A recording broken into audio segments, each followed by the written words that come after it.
Hey guys, what it do? It's your boy Supreme Uchiha the God. I'm back.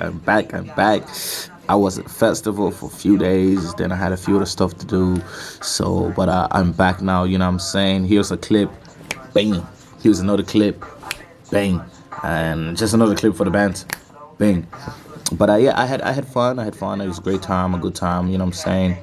But back to business. So I want to talk about Yugami and Chihiro and the relationship a little bit. I've hit it.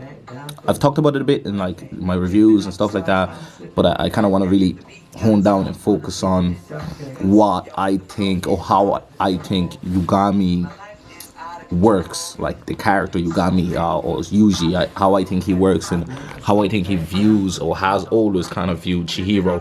Now, for those that have finished the manga, I'm pretty sure we all are in agreement that he definitely had her in a special place in his head like the whole time, you know what I'm saying? I think it was kind of clear from when he helped her with the bike and stuff like that.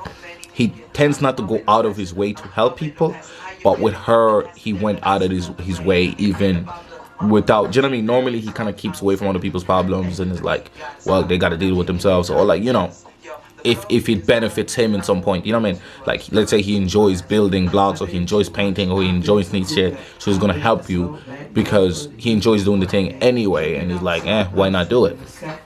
But with Chihiro, with the bike thing, for example, like, there was no benefit for him whatsoever. He got nothing out of it. He just yanked somebody else's bike and was like, yeah, they're not supposed to put it here. You can put yours here. And it was like, okay.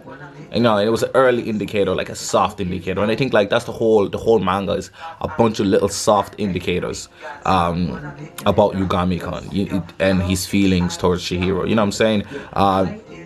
I think one of the most obvious ones was the baseball game towards the end when out of everyone, he only looked at her and only her, and that's the only person that got through to him. You know what I'm saying? When he was losing his grip, the only person that could get through to him was her, and he looked at her and he was like, okay, I got it. You know what I'm saying?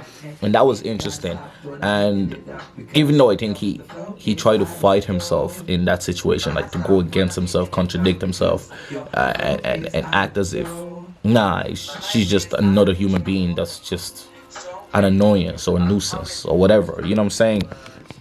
But when it was raining as well, he had the bag. He insisted on going, even though it was like the weather looked horrible. He insisted on going to her house.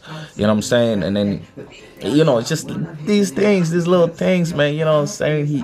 And then I think when she's there, then he wants to leave straight away because I feel like he's always been kind of afraid of that feeling. Like, why do I? You know what I'm saying? Why do I keep being drawn to this girl like all the time? We talk about the festival and how he insisted she help him. You know what I'm saying? And also like he likes talking, but he never goes out of his way to talk to people. You know what I'm saying? He loves talking. He loves the sound of his own voice, but he never goes out of his way to do that. He never goes like, oh, come here, let me tell you this. You know what I'm saying? But with her, he was like, yo, I want to talk to you about this. You know what I'm saying? Like, and then she was like, wait, you're not listening to me either, so why would I tell you? You know what I'm saying?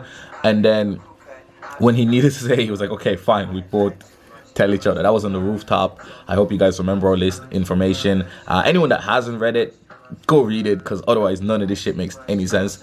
I always found it interesting as well that like we were so excited just for him to say that they're friends, and when he didn't, I was so pissed off.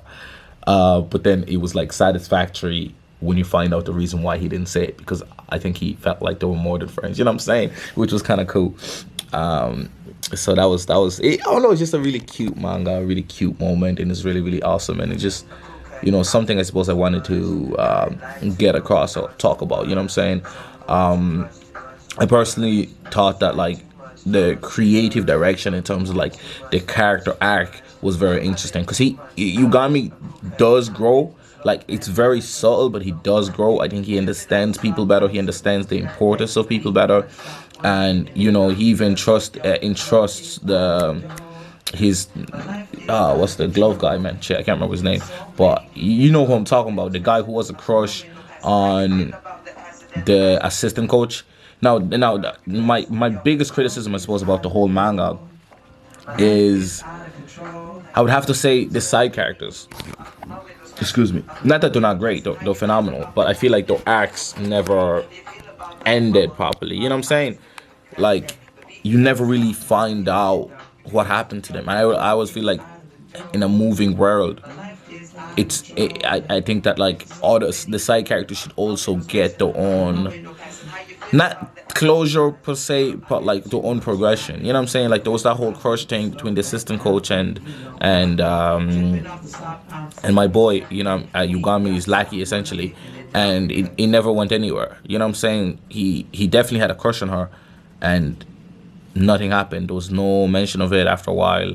Maybe the author forgot. This happens. I'm an author myself. This shit happens. You forget shit. So I always usually try to keep notes and tracks of things to finish and tell about and all that jazz. You know what I'm saying? So that's my take on it. But yeah, man, I think the character of Chihiro as well is such an intriguing character. It's just how kind and honest and true she is, and how she grows as well and begins standing up for herself and the people that she cares about as well. You know what I'm saying? She takes in the one that the quote unquote hot one that everyone dislikes, takes her in nicely and accepts her even when nobody else seems to, and they become close friends even though they were competing against each other almost for romance or love or whatever.